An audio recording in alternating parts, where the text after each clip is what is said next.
খালি বলবা ছক্কা মারতে পারো আর বল করে উইকেট ফেলে দিতে পারো।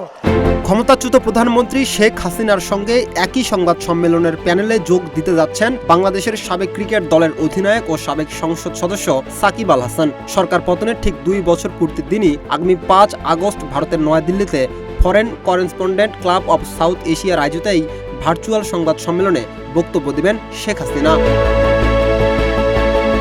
রাজনীতিতে যোগ দেওয়ার পর এই প্রথমবার শেখ হাসিনার সঙ্গে একই আন্তর্জাতিক ভার্চুয়াল প্ল্যাটফর্মে অংশ নিতে যাচ্ছেন সাকিব আল হাসান। 2024 সালের দ্বাদশ জাতীয় সংসদ নির্বাচনে আওয়ামী লীগের প্রার্থী হিসেবে মাগুরা 1 আসন থেকে সংসদ সদস্য নির্বাচিত হয়েছিলেন তিনি। তবে 2024 সালের 5 আগস্ট রাজনৈতিক পট পরিবর্তনের পর সংসদ বিলুপ্ত হলে তার সংসদ সদস্য পদও বিলুপ্ত হয়।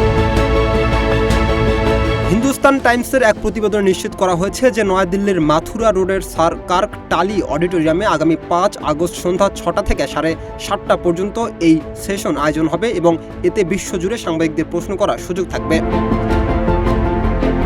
রাজনৈতিক পট পরিবর্তনের পর দীর্ঘ সময় দেশের বাহিরে অবস্থান করা সাকিব আল হাসান বিভিন্ন সময় আলোচনায় এলেও রাজনৈতিক বিষয়ে প্রকাশ্যে খুব কমই বক্তব্য দিয়েছেন তিনি।